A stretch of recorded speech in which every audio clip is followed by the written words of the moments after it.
Harris and Biden campaigning in Pennsylvania to court union workers. Let's start off with campaign mania. That is right, ladies and gentlemen. Let's get started. With just 9 weeks to go, the battle for the White House is now a dramatically changed race. Harris versus Trump, with the current president, Joe Biden, campaigning for the first time alongside his VP, who now tops the Democratic ticket. She has a backbone like a ramrod. She has the moral compass of a saint. This woman knows what she's doing. Harris in Pennsylvania, using the Labor Day holiday to emphasize her commitment to union workers. When union wages go up, everybody's wages go up. When union workplaces are safer, all workplaces are safer. When unions are strong, America is strong. Noticeably off the train. Dude, if you can't recognize the difference between Kamala Harris's speech on unions versus Kamala Harris on any other issue, I don't know what to tell you. If you can't recognize the difference between Kamala Harris on unions versus the Hillary Clinton Labor Day speech that we watched, you are probably so oblivious you don't realize this September, and at the top of the hour there's a 3-minute ad break. Like, I was genuinely surprised at how dynamic she was when talking about unions. It does strike me as one of those like weird areas of interest for her, surprisingly. This is definitely a Biden era change for the Democratic Party, where they actively communicate to unions, say labor unions, don't just talk about like workers, don't just talk about the middle class. I think it's good. It's a good change. We'll see if this change also means that they will do things that make it easier to organize, but I think more casual people don't notice the differences, seem mostly glossed over by who's doing the speaking. Still, it's a welcome change of attitude and a welcome change of pace in general. Not disputing Biden admin, especially NLRB, wasn't good for unions, but didn't unionization percentage fall under Biden? Yes. The issue, of course, is that these are historic trends. The existing unions also happen to get like pretty solid contracts under Biden, though, like historic contracts under Biden. But yes, the unionization percentages is at an all-time low. This Labor Day, Mr. Trump, but attacking Harris on his social media platform, writing all Americans are suffering during this holiday weekend. Also over the weekend, the former president sparking new controversy by insisting he had every right to interfere with the 2020 election, while repeating his false claim that criminal election interference cases against him are politically motivated. Whoever heard you get indicted for interfering with a presidential election where you have every right to do it? You get indicted and your poll numbers go up. The next major moment in this race, the presidential debate, now just 1 week away. Multiple sources familiar with Harris's preparations tell NBC News she's held a series of work sessions. This sucks ass, by the way. Kamala expected to unveil second key economic policy plank for a New Hampshire speech Wednesday, focus on small biz and startups, likely mix, including tax credit grants, technical assistance. Why does that suck ass? Because that right there is precisely what the Democrats always do. That is old school Democratic Party nonsense. Okay, here we go. Ain't nobody out there is ever going to get excited for tax credits for small business and startups. It is boring as it literally sucks. It sucks. It's means tested garbo. I hate it. I think it's bad policy. I think it's bad politics. Straight up. The issue, however, is that it appeals to the absolute worst, most annoying motherfuckers out there. So we'll be hearing a lot of people, we'll be hearing a lot from people, the exact worst type of people in society, Redditors and the like, who love this type of shit, even if they don't have a small business, but they get really annoying and technical about how like great this actually is. I think it sucks. It is poison. It is the exact opposite of like broad sweeping changes in the legislative agenda. For example, you know what helps small businesses? The way that Tim Walz talks about this is phenomenal. Paid family leave. Why does that help small businesses? Because now small businesses don't have to compete against Walmart or other massive ginormous corporations that can offer paid family leave. Okay, that's how you help small businesses. Push for broad sweeping legislative changes for all Americans, and then angle it from the perspective of small businesses. Don't try to directly target startups and small businesses. It is unnecessarily divisive, and it is also boring. Lol at Walmart offering no, it's not. Sure, Walmart doesn't offer it. I know, but you know what I mean. Like, there are large chains that are more competitive that can sometimes offer better amenities to their workers in comparison to a small business. Yeah, this was really funny. This is a classic old school Kamala Harris one. This is a banger. We made fun of this a lot in 2019. Yesterday, I announced that as president, I'll establish a student loan debt forgiveness program for Pell Grant recipients who start a business that operates for 3 years in disadvantaged communities. As opposed to just doing student loan debt forgiveness. What the Why can't you just say student loan debt forgiveness? Like, this was in 2019 when she was running in the primary. Terrible instincts in general. What a laughable notion. I want to thank everyone for your feedback and clarify some confusion. We have an opportunity gap in our country, and one thing we need to do is support black entrepreneurs. I have a plan to do that on multiple fronts. It's also unnecessarily identity politics focused as well, which is annoying because, like, dude, like, this is not helping black people. This is helping like 8 black people, okay? And you have unnecessarily tied like student loan debt relief to helping out like 8 black people that might leave a college and then go back to a community that is underserved and start a podcast or some shit. Like, it sucks. Yeah, so stupid. Student loan relief for Pell Grant recipients is just one component of our plan to reduce the opportunity gap for black entrepreneurs. Along with $12 billion in direct capital, we can ensure black entrepreneurs have a real shot at starting small businesses. Ben Norton, Bernie Sanders, we should forgive all student debt and make public universities free by taxing Wall Street. Neoliberal cop Kamala Harris, we should offer to forgive only up to $20,000 in student debt if someone opens up a business and runs it for 3 years. Like, what an incredibly bad idea. Anyway, this was like an old one.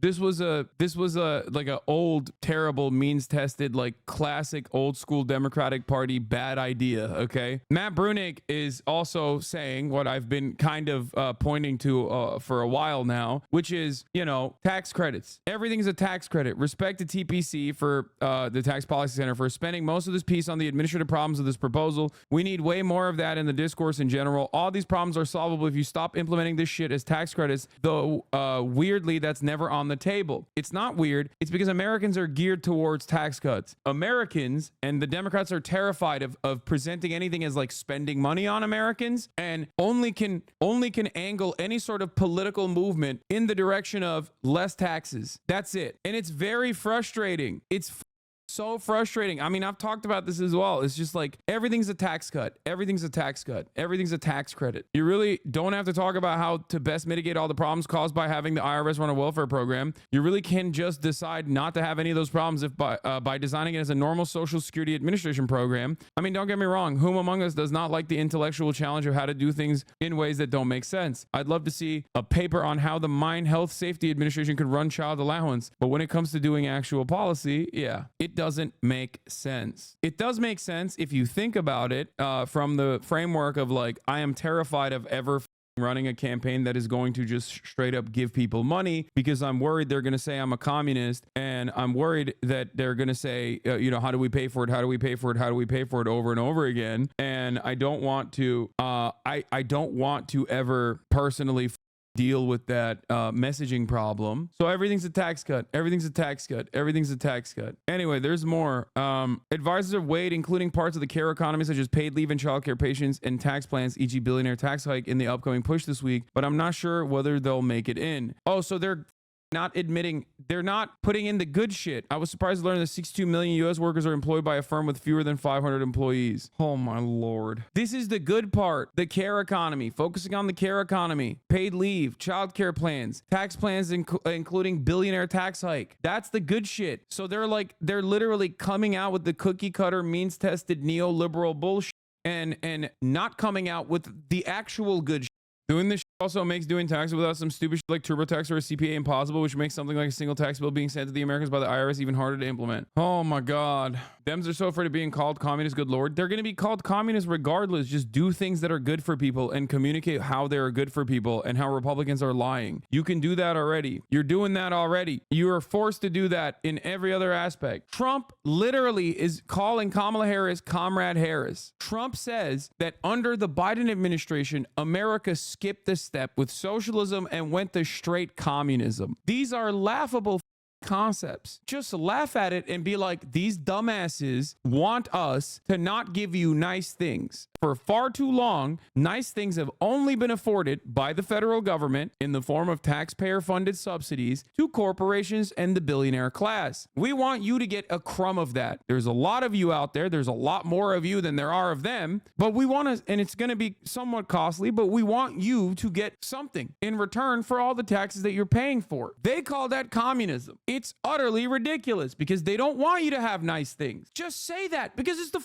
truth. Force them into a corner of engaging in, deficit hawkish behavior that Donald Trump doesn't like doing. He does not do it because he is a populist. He knows he doesn't want to do that. He knows that that's poison for his base. It would divide his perspective. It would literally divide his base. If he was engaging in deficit hawking, it would literally cut across his own base of support. There are a shit ton of people who still think Donald Trump has their best interest in mind because he communicates that way. Kind of funny, just 2% of Democrats say Biden made the wrong decision by dropping out per Suffolk poll. 18% of Republicans say he did. Yeah. Is there an inherent reason why they won't engage in the truth? I understand Dems are terrible, but the current strategy seems like the same old garbage because the same old garbage seems promising now because it's got a new polish on it. That's it. It's no longer Joe Biden, who is like a carcass presenting the same old garbage. It's now Kamala Harris presenting the same old garbage, and she is at the very least like younger and more dynamic seemingly. So they think that this will allow them to win a marginal victory. There is no interest in like making bold proclamations, running a campaign of hope and change. Even if you're not going to follow through on it, there's still obviously a great benefit to running on it. Yeah, feeding hungry kids isn't radical. It's human decency. There you go, dude. There you go. It's almost as if a lot of those liberals who are diehard loyalists of the Democratic Party will literally defend these policies on principle, but also they'll reflexively defend these policies because it's the Democratic Party running with them. Let's play moderate game until we have the House and Senate, then ram through as many progressive policies. No, that's not how this works. You're failing to understand what I am saying. You're failing to understand what I'm saying. First of all, they're not can ram through progressive policies. That's not going to happen. And also, not only is that not going to happen, running with a progressive agenda is not unpopular. This is a lie that has been told by the Democratic Party to their base. Absolutely zero people are like, oh man, I really would appreciate a tax credit if like I worked in an underserved community for 3 years as a small business owner, as a Pell Grant recipient. That is unnecessarily complex. You're adding, that is the Elizabeth Warren to the Bernie Sanders. Bernie Sanders comes out and he's like, everyone needs health care. Y'all are ridiculous. Everyone deserves health care. We got to make this shit free. It would literally cost less to the government. It would cost less to the average American at the end of the day, right? That's it. Boom. Universality. It's simple. It works. It's great. Elizabeth Warren's like, well, here's how we're going to actually do this. We're going to means test this proposal. We're going to make the military more green, yada, yada, yada. It's not simple. It's complicated. It's nerdy. It's unnecessary. Warren made Rube Goldberg-ass policy. Exactly. There's no reason to do any of those things, especially whether you are offering some tax credits to key constituencies that you have identified are going to help you win like maybe a marginal victory. You are losing out on the message regardless, and they're going to call you a socialist or a communist anyway, Put them on, fight for once. Democrats, fight for once in your goddamn lives. Put the Republicans on defense. You already did that, and that's why you had so much juice and so much momentum, and now you're cutting all of that juice and momentum by running the most boring-ass, neoliberal, Hillary Clinton-ass fucking campaign. Oh, I keep telling you guys, this shit is not effective, okay? It's not, but nobody wants to listen to me. Everyone's like, whoa, shut up. Look at the polls. They're golden. Polls look great. Polls are great. There's 62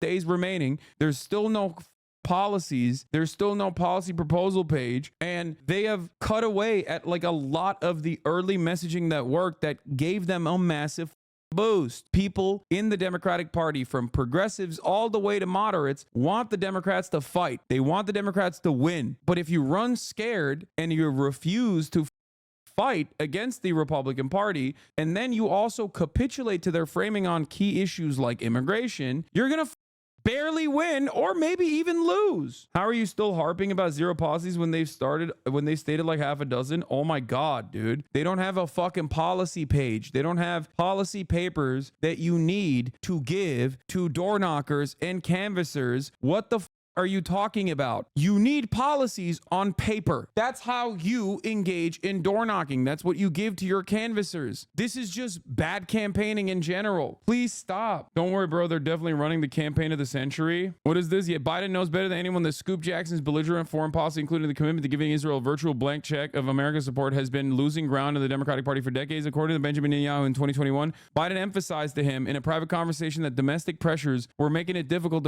for Biden to be as pro-Israel as he wanted. Biden reportedly said, Bibi, I got to tell you, I'm coming under a lot of pressure back here. This is not Scoop Jackson's Democratic Party. That's awesome. Scoop Jackson died in 1983. He died in 1983. He was born in 1912. 1912. This ain't Scoop Jackson's Democratic Party, Jack. You're telling me someone was named Scoop? Yes, brother, because he was born in 1912. They don't even name motherfuckers like that anymore. That's how old he is. He's so old, he died in 1983. Do you understand what I'm saying? Motherfucker was born in the turn of the century. They don't even name people like that. How many motherfuckers you know named Scoop, bro? It's from a different era. Back when they had soda jerks. That's not a concept any longer. Unless you're a Mormon in Utah. I know it's a nickname. Yes, dude, I know. His name is Henry M. Jackson. My point is, they don't name motherfuckers Scoop anymore. Like they don't just go, Jack, all right, we're gonna name you Scoop. That's right. That's like not a thing. That's not a thing. I'm saying they do not name, like they don't give nicknames like Scoop and call people Scoop Jackson any longer. Oh my God, you guys are so lame, dude. Disappointing all around. All right, let's continue. Between campaign stops and her official duties. Unlike Mr. Trump, who shared the stage with President Biden earlier this summer, it'll be Harris's first debate in nearly 4 years. And no public events are scheduled today for either Harris or Trump, but this week does notably mark the beginning of voting season, believe it or not, with the first absentee general election ballots getting mailed out in the key battleground state of North Carolina this Friday. Savannah. Always good to remember. Voting is about to begin. Peter, thank you. Let's bring in our national political correspondent, Steve Kornacki, break it down. Let's start with the state of the race from a national perspective as we head into this final stretch. Yeah, here we go, Savannah. So this is the average of all of the polls that are out there nationally right now. And you see Kamala Harris, the vice president, with a 3-point lead over Donald Trump. Two ways to look at this. If you're a Democrat, obviously you're happy you're ahead, and it's an improvement from when Joe Biden was the candidate. He trailed Donald Trump all year. But if you're a Republican, you could take solace in this. This is not unfamiliar territory for Donald Trump. Labor Day 2020, he trailed Joe Biden by 9. He almost came back to win that race. 2016, he trailed Hillary Clinton by 5 on Labor Day. He did come back to win. So Harris has actually it's a tighter national margin. But as we know, these elections are determined state by state in these battleground states. So let's look at a state of the race there. Yeah, let's go. Yeah, numbers look worse when you look at the states, when you look at state by state. Numbers look the best when you look at like the national average. You still need a +5 for the Democrats to win over the Republican Party, because there are more Democrats, there are more registered Democrats in this country than there are registered Republicans. There are more Democratic voters in this country than there are Republican Party voters. Ultimately, you still, given the way that the Electoral College works, you still need around a +5. And as you can tell right here, 2016 polls were a little different. Obviously, there was a lot of overcorrecting that needed to take place for polling in 2016. Hillary Clinton's +5 didn't actually end up helping her secure the victory. Let's go through now 7 battleground states. You can memorize this list at home. We're going to talk about them a lot between now and November. But the key here is that 6 of these 7 states all went for Joe Biden in 2020. North Carolina, the only went for Trump. And you see right now, the polling is tight in just about all of them. Trump ahead narrowly in Georgia, North Carolina. Small Harris leads, except take a look here, like in Wisconsin, Harris on average leading by 6. This is important to note. The polling was off in states like Wisconsin in 2020 and 2016. It underestimated Trump's support. Whether it does that again this time around, a major question. That made a huge difference, of course, in the result there. So let's do my favorite, Matt. the 270. Love to see how this can play out when you start switching how the battlegrounds go. Yeah, mine too. So we've got those 7 states you just mentioned in gray here, the battleground states. Look, 2 perspectives here. If you're Harris, your most direct path is this. They call them the Great Lakes states. Wisconsin, if you could win that, Michigan and Pennsylvania all went for Biden 4 years ago. Hold those, and you see it right there. Harris is at exactly 270.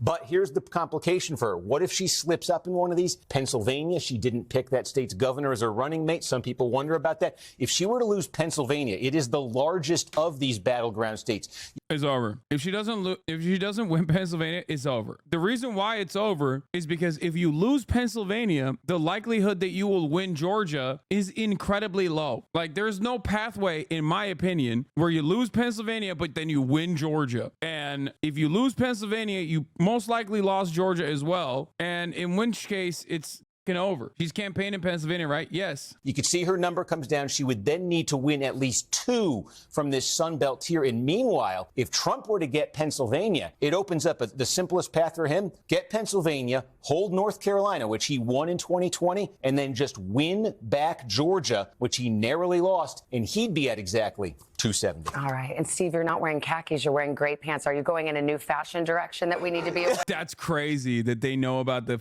fucking khaki Kernacki, dude. You think they're HasanAbi watchers? Like, do you think there's like producers in the room that know? I mean, I guess we're not the only community that love the Steve Kernacki khakis. Yeah, I'm always very conscious of my fashion decisions here. You know me, you know me. All right, we're on the journey with you. You're not the only one to bring it up. Yeah, a lot of libs love his khaki Kernackis too. Thank you very much. The Kernacki khakis.